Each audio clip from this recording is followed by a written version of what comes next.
Chapter 8. The Haunted Compass. It didn't point north.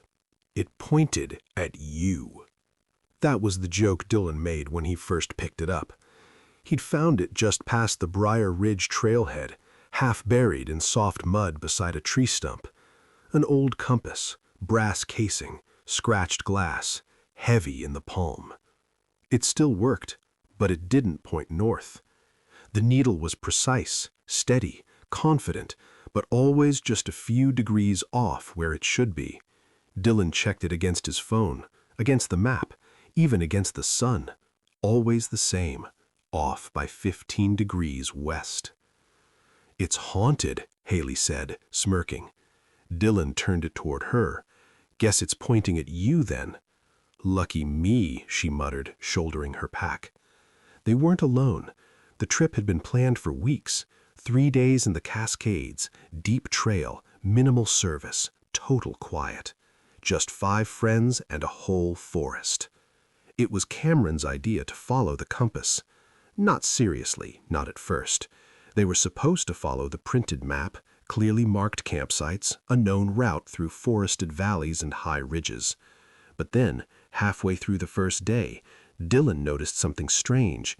Every time they stopped to check their position, the compass pointed directly toward the clearest trail ahead, even when the map disagreed. "It's just coincidence," Cameron said on the second morning. They'd set up camp near a small river bend. Everyone had slept well, full of trail mix and freeze-dried chili. Morning light broke through the trees like golden knives. Dylan stood holding the compass out in front of him, frowning. "We're supposed to be heading south-southwest, but the compass says northeast." "Which is what, back the way we came?" asked Haley. "No, that's the weird thing. It's not backtracking, it's guiding us."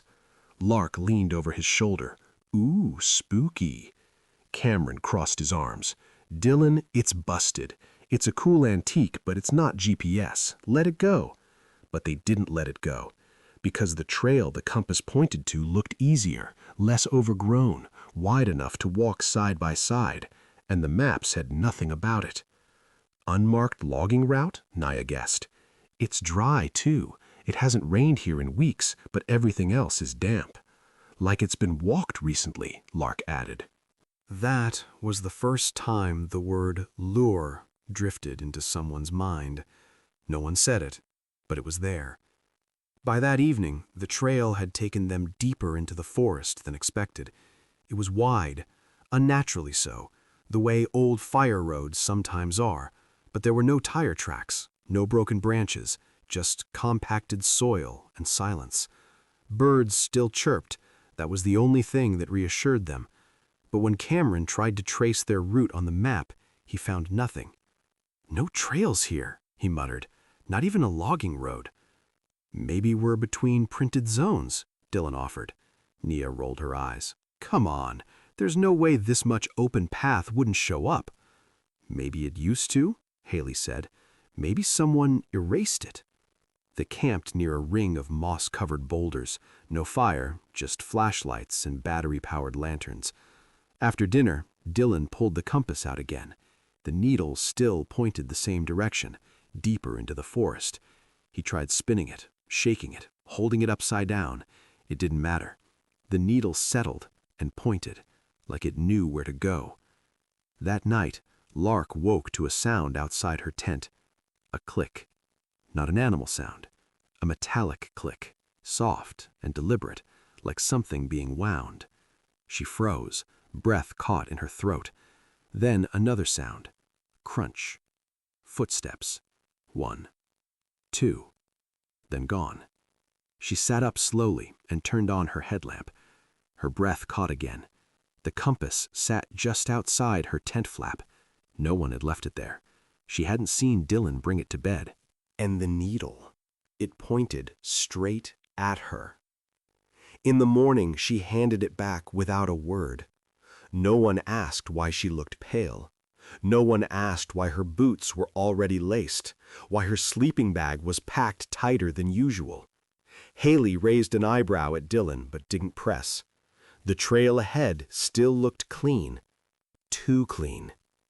By midday, things began to shift. The forest changed. Gradually at first, trees closer together, the trail narrowing slightly, then sharper, branches too low, strange gashes in the trunks, unnatural patterns in the bark. They looked like glyphs, symbols. "Did something cut these?" Nia asked, brushing a hand over one. "Doesn't look fresh," Haley said, "but I don't like the shape of it." Lark snapped a photo with her phone. "It looks like a compass," she said. And it did. An ancient one, etched deep into the bark. A perfect circle with a vertical line running through it. No letters, no cardinal points, just the shape. That night, the forest went still. No birds, no wind, no movement. The air felt heavy, like the breath had been sucked out of the land. Dylan stared at the compass while the others unpacked. It spun now. Not wildly, slowly, methodically, like someone thinking. Then it stopped, pointed deeper into the woods again. But this time, Dylan noticed something. The trees bent slightly in the direction the needle pointed, like they were leaning ever so slightly toward something, or away from it. The next day, Cameron disappeared. He'd gone to pee before breakfast, just 20 steps from camp. No one heard a struggle, no call for help, no crunch of brush or snap of twigs. He just didn't come back. They found his boot prints, tracked them for half a mile, then they stopped. No drag marks, no blood, no sign of where he'd turned, just a faint indentation in the moss, like something had been set down, not stepped on. And the compass? The compass pointed straight to it. Lark whispered, "It took him." No one disagreed.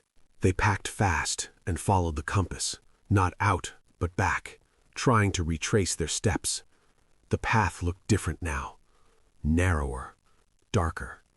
Even the air was colder. Branches scratched at their arms. The sky looked bruised behind the trees. The sense of being watched deepened, like something had been patient but was getting closer. "Maybe it's a lure," Jess had said before. Now Haley said it aloud. "It's not a tool, it's bait." Benji shook his head. "Then why is it still working? Why hasn't it taken all of us?" "Because it wants something first," Nia said. They stopped at dusk, hearts pounding, legs burning. The compass needle spun again, this time faster, jerking, almost frantic. "Maybe it's breaking," Dylan whispered. "No," Haley said, her voice hollow. "It's deciding." That night, Dylan dreamed of Cameron. He stood in the woods, unmoving, arms limp at his sides. His mouth hung open, compass needles jammed into his tongue like nails. And when Dylan stepped toward him, Cameron's eyes opened. But they weren't his eyes. They glowed white, spun like compasses. Dylan awoke before dawn, heart hammering, not from a noise, but the absence of one. No wind, no birds, not even the usual creak of tree limbs shifting in the dark. Just stillness. Cold, wet, waiting stillness. He sat up slowly in his tent. The compass sat on his chest. He hadn't brought it to bed. He knew he hadn't. The needle pointed straight up, directly above him, then began to twitch side to side like a hound scenting the air. He shoved it outside the tent, trying not to throw it. A dull clink told him it landed on something hard. He stepped out barefoot, breath misting in the cold. The compass had landed in the middle of camp, glinting orange in the pre-dawn gloom. The others were already up. Haley sat cross-legged by her cold pack, arms wrapped around herself. Lark stood near the trees, not speaking, and Nia was crouched beside a small pile of gear, examining something with too much focus. "What is it?" Dylan asked. She held it up. A compass. Another one.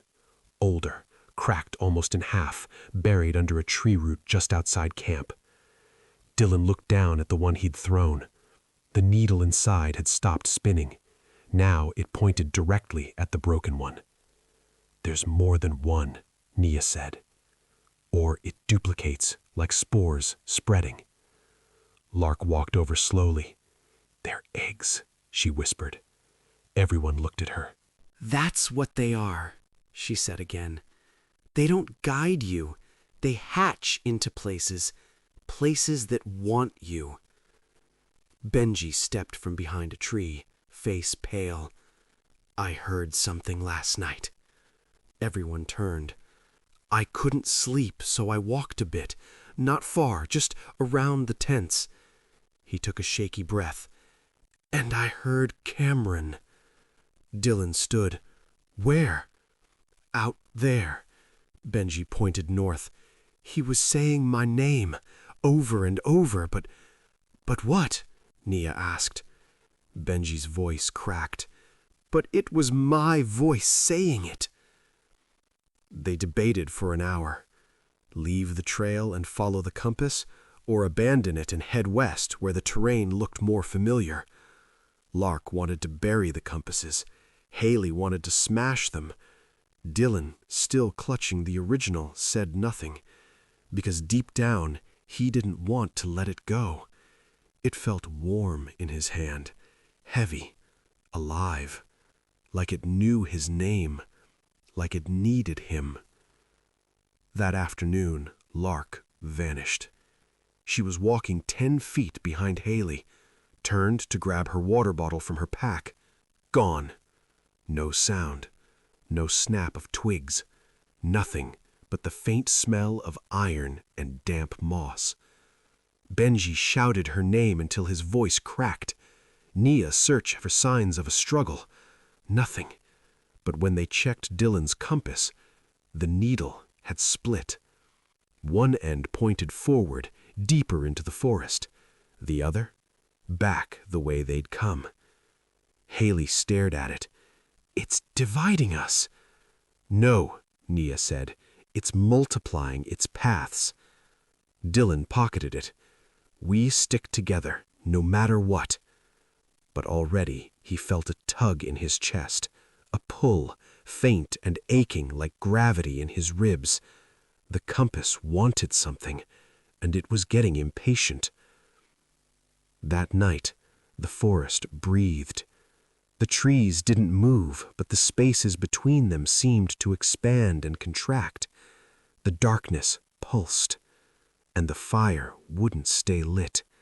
They tried matches, lighters, flint. The moment the flames took, a gust of wind would snuff it.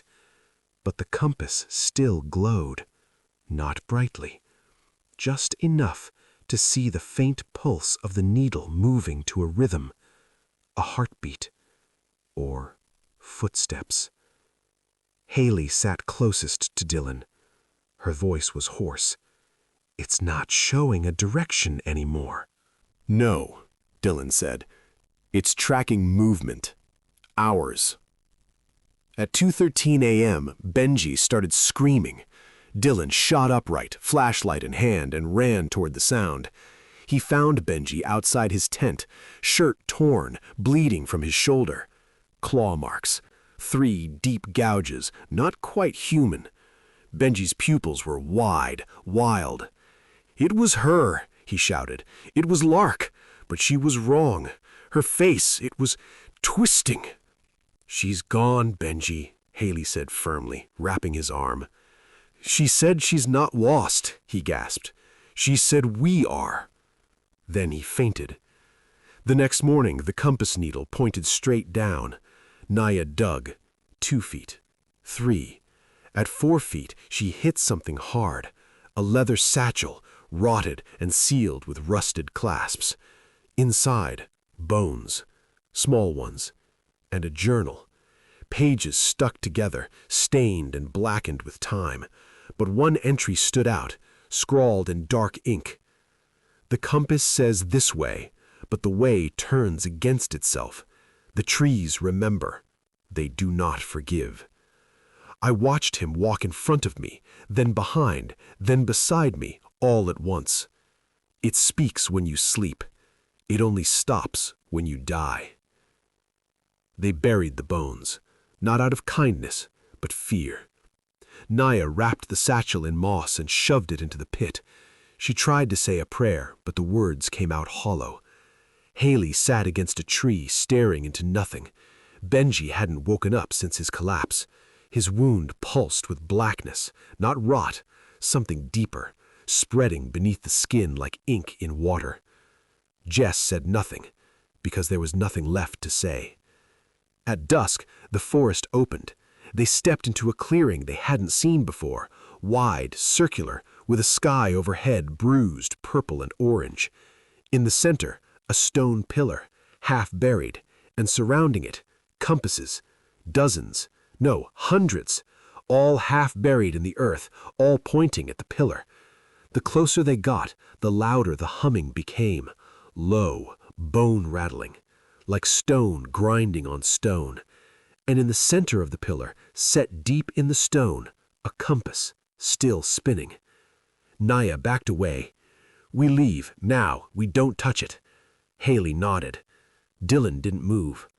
He stepped forward, drawn by the slow spin of the center compass. It clicked with every rotation. Each click echoed in his skull like a drum beat. His hand reached forward. "Naya," Haley whispered. But it was too late. Dylan touched it, and the forest screamed. When Dylan touched the central compass, the ground groaned beneath his boots. The stone pillar vibrated with a low-frequency hum, the kind that bypasses your ears and settles in your bones.